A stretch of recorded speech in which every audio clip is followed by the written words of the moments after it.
Bonjour tout le monde, j'espère que vous allez bien, que vous avez passé une très bonne semaine. Alors je vais faire une petite mise à jour au niveau des marchés américains. Ça fait un bon petit bout de temps que j'ai pas fait de vidéo à travers, sur les marchés américains. Donc on va faire un petit recap. Donc on va regarder déjà d'un point de vue un petit peu technique. Là actuellement on est toujours dans la même zone depuis donc un bon bout de temps depuis avril. Donc là, vous pouvez voir qu'on a ce qu'on appelle un petit peu une forme de triangle ascendant, c'est-à-dire qu'on a la ligne horizontale ici qui est droite et nous avons la ligne du bas qui est montante. Donc ça donne un triangle ascendant qui est la majorité du temps un pattern haussier. Mais pour l'instant, on n'a pas forcément de confirmation sur une continuation puisqu'on n'a pas encore la cassure de ce triangle-là. Mais ce qu'on surveille, c'est un petit peu justement la cassure de ce triangle ici. Vous voyez ici, on en avait un, ensuite on a eu la cassure et cela nous a donné un bon momentum. Donc voilà, donc ça c'est au niveau du weekly. Alors je regarde beaucoup les grands portraits parce que moi personnellement je ne fais pas de trading du day to day. Je regarde plus une mise à jour en fait des marchés global à moyen terme. Donc là, actuellement, au niveau du daily, justement, on peut voir, on a des fluctuations ici qui restent toujours dans une zone de prix qui ne bouge pas forcément. Alors là, ce qu'il faut savoir, c'est qu'on le sait, donc le marché est en train de d'attendre beaucoup plus d'informations pour aller plus loin. Donc là, on peut le voir même au niveau, vous voyez, ça j'ai fait ce qu'on appelle le ratio du S&P 500 versus la masse monétaire. Vous pouvez constater par vous-même ici qu'on a un point pivot très majeur ici. Pour ça qu'on bloque un petit peu ici, ça fait plusieurs vidéos, plusieurs fois que je le poste. Ici, vous voyez, donc ici c'était vraiment le point majeur avant le retournement en 2007, pardon. Ici, c'était aussi des points majeurs, comme vous pouvez constater, donc en 2018, début 2018, fin 2018, aussi 2020. Et là, du coup, on est en train de batailler toujours autour de la même zone. Donc là, le mois de avril, on a clôturé, si je zoome sur donc un tout petit peu au-dessus de la résistance ici. Donc là, on est encore en train de batailler. Selon moi, on attend vraiment les chiffres de l'inflation. Les chiffres aussi de l'emploi, la création d'emplois aussi, un petit peu pour voir si on a toujours un gap entre les deux qui est quand même très important, parce qu'avoir l'inflation c'est très bien, mais il faut que aussi derrière il y a l'emploi qui augmente, c'est-à-dire qu'il y a plus de gens qui retournent au travail, parce que là si personne ne veut retourner au travail et qu'on a une augmentation de l'inflation, ça peut bloquer quelque part. Donc voilà, donc là le marché en ce moment c'est pour ça qu'il est un petit peu en stand-by. Alors par rapport à ce que je préfère préciser, c'est que vous voyez par rapport à ici, ou ici, ou ici, ou ici, là on est vraiment à un autre stade du cycle économique. Je vais vous montrer ça tout de suite. Alors, donc là, vous pouvez le constater, on est tout juste, vous voyez, à la fin de ce qu'on appelle le cycle du repair, donc du recovery. Donc là, vous voyez ici, on n'est pas en full recovery, on est vraiment dans la phase où on commence un petit peu à réparer ce qui se passe, un peu comme ici. Vous voyez, donc ici, on a eu la chute économique et ensuite on a eu donc la reprise du cycle dans sa globalité et vous voyez qu'au début on a ce qu'on appelle un petit peu le repair et ensuite on a le recovery, donc vraiment l'ensemble lorsque le marché est vraiment totalement remis, et ensuite nous avons donc l'expansion. Donc on est là, actuellement, on n'est pas vraiment encore dans l'expansion. On est quand même assez loin de l'expansion. D'ailleurs, ça, c'est un cycle qui a duré quand même 11 ans. Donc là, on ne sait pas si le cycle va durer 11 ans. Généralement, dans une moyenne, les cycles durent à peu près 5 ans et quelques mois. Donc ça, c'est dans une moyenne. Donc là, on avait vraiment fait un plus long cycle. Là, aussi, ce qu'il faut noter, c'est que ce n'est pas forcément une crise comme celle-ci qui était beaucoup plus structurelle. Là, on a vraiment une crise plus conjoncturel, donc c'est un élément extérieur qui est arrivé, qui nous a tout mis, donc le catalyseur, alors que là en 2007-2008 on avait vraiment une bulle qui se crée avec l'immobilier, les subprimes et tout. Donc là on était dans un autre contexte sur cette crise-là. Donc c'est vrai que dans ce contexte-là, la Fed a agi à sa manière. Donc quand je dis à sa manière, c'est que bien évidemment elle a injecté l'argent à sa façon parce qu'elle ne savait pas comment le marché allait réagir à ce niveau-là. Donc elle a injecté massivement pendant cette période de temps. Un petit peu, voyez, comme elle a fait en 2008-2009. Cependant, là, elle a quand même injecté beaucoup plus que ce qu'elle avait injecté ici. Donc c'est pour ça aussi que les marchés sont montés très haut, hein, pas se mentir, c'est aussi la raison du pourquoi on est monté aussi haut. Donc ça, c'est vraiment pour faire un petit shake-up à ce niveau-là. Sinon, donc au niveau des chiffres, demain, nous avons des chiffres, je vais juste enlever ça. Alors demain, si vous allez par exemple au niveau du calendrier donc économique, donc ici, alors, si on regarde au niveau des chiffres, donc au niveau de vendredi, comme je disais, on a plusieurs chiffres ici en attente. Non, je ne suis pas ici, c'est demain que je veux, voilà. Donc déjà, on a le salaire moyen. Alors, il faut savoir que là, actuellement, il y a les gens, aux dernières nouvelles en tout cas, avaient du mal à recruter du monde. Donc quand on a du mal à recruter du monde, on peut à un moment donné donc peut-être faire augmenter les salaires pour attirer plus de monde. Donc là on peut avoir une inflation par les salaires. Donc ça c'est à surveiller au niveau des chiffres et aussi au niveau de la création d'emplois. Donc la création d'emplois dans le secteur non agricole, ça c'est ce qu'on avait donc le mois précédent. Là, dans les prévisions, on a quand même à peu près 3 fois plus, donc j'espère que ces chiffres-là vont être...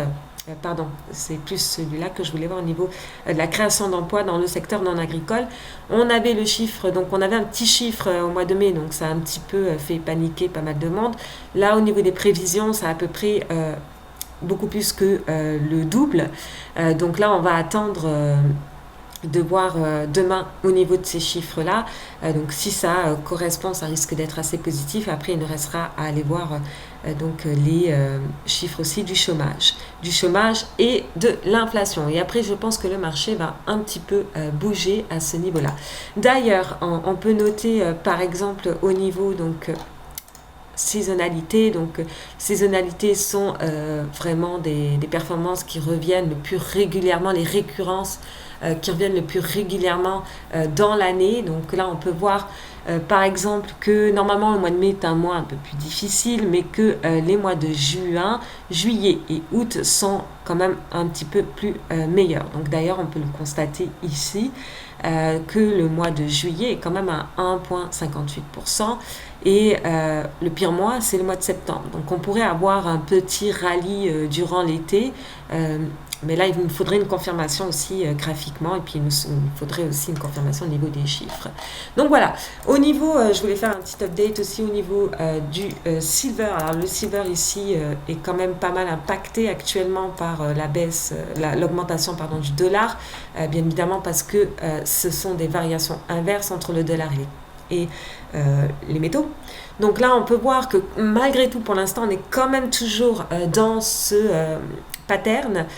Donc là cette configuration de triangle ascendant, hein, vous voyez ici, donc on a la barre du bas qui monte, et ici on a ce qu'on appelle une ligne horizontale, et malheureusement ici on a ça bataille pas mal au niveau de ces niveaux ici, comme vous pouvez constater. Alors ça bataille beaucoup parce qu'on a un niveau de short assez important sur le silver, hein, c'est connu. Donc c'est vrai que là vous voyez qu'à court terme aujourd'hui on a eu quand même une baisse assez considérable. On n'a pas pu clôturer au-dessus, vous voyez, du milieu de la bande des Bollinger. Donc là, ça risque d'être encore un petit peu plus fragilisé à court terme. Donc le triangle est quand même assez grand, hein. Donc voilà. Donc pour l'instant, on est quand même toujours dans le triangle. Donc on est toujours dans la situation neutre. Mais vraiment, idéalement, là, il faudrait vraiment dégager de cette zone ici, là, cette zone de résistance qui est quand même très persistante au niveau du silver. Donc là aussi, on peut constater que ce soit au niveau du mensuel, on a un pattern. Au niveau du weekly, on a à peu près le même pattern, c'est-à-dire qu'on a aussi le triangle ascendant, et au niveau du daily aussi, on peut dessiner un triangle ascendant. Donc là, on a le triangle ascendant sur plusieurs portraits, et normalement, ça augmente les probabilités. Cependant, pour l'instant, là, on n'a pas de confirmation du pattern tant qu'on ne l'a pas cassé aussi. Et je pense que si on le casse, comme je l'avais déjà précisé, on risque de monter assez rapidement. Cependant, là, actuellement, à court terme, c'est pas mal retenu à cause du dollar. Comme vous pouvez constater, voyez ici, donc le dollar a aussi fait mal au gold pour la journée. Ce qui est tout à fait normal. Donc le dollar a une zone ici de plancher très importante. Alors c'est pareil, hein, on est sur un point pivot majeur surtout. Hein. Donc là pour l'instant, on pourrait peut-être donc aller retester encore peut-être vers ici. Donc là, c'est ce que je dis à court terme, les métaux risquent encore d'être un petit peu fragilisés. Donc au niveau du gold, idéalement, si ça casse ce niveau de plancher ici, ce serait idéal pour la continuité des commodités. Aussi, ça pourrait aider au niveau des actions aussi, parce que beaucoup d'actions actuellement sont impactées aussi, hein, on va pas se mentir. Alors, donc là, ce qu'il faut savoir, c'est que pareil sur le Nasdaq, on est aussi sur un pattern d'un triangle ascendant pour l'instant, mais pour l'instant, on n'a pas encore cassé ce triangle pour confirmer le pattern. Donc là, ça réduit. Vous voyez que les mouvements réduisent de plus en plus, un petit peu comme ici, hein, comme vous pouvez constater. Dans ces moments-là, je sais que beaucoup parlent de divergence donc au niveau du RSI. Mais ce qu'il faut savoir, c'est que dans les formations de pattern, généralement, le RSI baisse puisque le volume baisse. Étant donné que dans une formation, dans un développement d'une configuration graphique, on a une baisse donc du volume jusqu'à temps qu'on a une cassure qui englobe une augmentation du volume. Donc là, c'est un petit peu normal aussi que ici au niveau du RSI, ça baisse aussi, hein, c'est comme ici. Comme vous pouvez constater ici, vous voyez le RSI, ah ben oui, le RSI, nous avons une divergence. Mais vous pouvez constater que finalement, on a fait un grand rallye après. Tout ça parce qu'on formait un pattern. Là, c'était un peu plus un wedge que autre chose. Bon, peut-être un triangle ascendant, mais il n'est pas complètement, c'est pas complètement un triangle ascendant, parce que là, ça aurait dû être un peu plus horizontal. Donc voilà, donc ça c'est au niveau du Nasdaq, donc c'est un petit peu la même chose que le S&P 500 au niveau du VIX. Alors je vais peut-être enlever tout ça, là il y a beaucoup de choses ici. Donc le VIX, là vous voyez, on a toujours ce canal ici. Là pour l'instant, au niveau du weekly, on est sur le bas du canal. D'ailleurs, on peut le voir au niveau du daily. Je vais juste mettre comme ça, c'est mieux. Donc là, au niveau du daily, pour ce qui est donc du VIX, pour l'instant, on va varier dans cette zone ici. Si on passe au-dessus des 20 encore, on va avoir une augmentation de la volatilité comme d'habitude. Donc là, pour l'instant, ça stagne un petit peu comme les marchés. Donc là, à surveiller potentiellement donc le niveau 20 pour voir après une augmentation un peu plus de la volatilité ici. Donc là, tant qu'on maintient ici, les marchés stagnent aussi parce que on attend certainement derrière les chiffres aussi. Donc voilà, donc ça c'est au niveau du VIX. Sinon, c'est vrai que je vais faire un petit check-up au niveau de Palantir. Palantir, on a un canal baissier ici. Sauf que là on commence un petit peu à passer au-dessus de ce canal-là.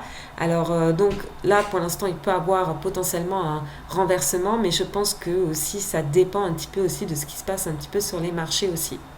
Donc là, pas mal de ce genre de stocks ont été impactés par les taux, comme vous savez, les taux d'intérêt, US 10 years. Donc eux aussi, ils sont actuellement en attente. Vous voyez, hop, là on peut voir qu'on a ce qu'on appelle un peu une stabilisation. Vous pouvez voir ici. Donc là, normalement dans les projections, c'était vers 2,2 d'ici 2022. Donc là, il y a eu une sorte de stabilisation au niveau des taux d'intérêt. Donc ça, globalement, ça avait impacté un petit peu tous les actions à forte croissance parce que, bien évidemment, dans le flux, dans l'actualisation du flux de trésorerie, ça impacte les chiffres. Donc, c'est pour ça. Donc là, on a ce qu'on appelle une stabilisation. Donc, on va attendre que ça casse un petit peu. Donc, ça peut repartir après. Et donc, les obligations baisser, ce qui pourrait... Normalement, les obligations vont à contresens que le marché. Donc, le marché pourrait aussi monter à ce niveau-là. Donc voilà, donc ça c'est au niveau des taux d'intérêt 10 ans. Alors comme je disais au niveau de la Fed, donc là on sait très bien que donc là la Fed, on attend pas mal de chiffres à ce niveau-là. Alors ce qu'il faut savoir c'est que au niveau, je vais juste vous montrer un graphique. Donc la Fed, avant d'agir vraiment sur les marchés, donc elle va pas forcément, je pense pas qu'elle va augmenter les taux d'intérêt cette année. Avant d'augmenter les taux d'intérêt, elle va certainement procéder à ce qu'on appelle le tapering, c'est-à-dire faire racheter, donc retirer de l'argent du système financier. Donc généralement le tapering, vous voyez ici, par exemple en 2000, elle a commencé en 2014, 2015, 2017. Donc là, pendant cette période de temps, là, le marché est un petit peu ralenti. On va dire qu'il est resté dans une certaine zone de range pendant cette période de temps-là. Donc là, pour l'instant, elle n'a pas commencé encore vraiment le tapering. Elle a dit qu'elle préviendrait bien à l'avance, progressivement quand elle va commencer. Je pense qu'elle fait des petites annonces comme ça aussi pour un petit peu tester la température à ce niveau-là si elle utilise du tapering, mais pour l'instant on reste encore ici. Donc ça c'était juste pour vous montrer un petit peu, et puis après vous voyez ici on a eu la première hausse donc des taux d'intérêt à partir de 2015, donc quand même 6 ans plus tard, donc quand même pas mal de temps plus tard. Donc là après ça dépend de comment dire, l'évolution des marchés à ce niveau-là. Petite et dernière information, ici nous avons donc les actifs totaux de la Fed versus le S&P 500. Vous pouvez constater que donc les assets sont actuellement, vous voyez, supérieurs au S&P 500. Donc là, vous voyez ici, quand on a eu le taper, donc le tapering, il s'est passé ici. Donc là, on avait vraiment les deux courbes qui se rejoignaient en quelque sorte. Et ensuite, donc là, on a eu vraiment le full expansion, donc l'expansion totale du cycle. Mais là, pour l'instant, on est encore vraiment en dessous de ça. Donc, à très long terme, on peut potentiellement dire par rapport à ça, c'est pas par rapport à d'autres facteurs, mais par rapport à ça, que le marché reste sous-évalué par rapport aux actifs total de la Fed. Donc voilà, donc ça c'est pour information, donc c'est tout pour aujourd'hui. Donc écoutez, soyez toujours prudents sur les marchés et nous on se retrouve une prochaine fois.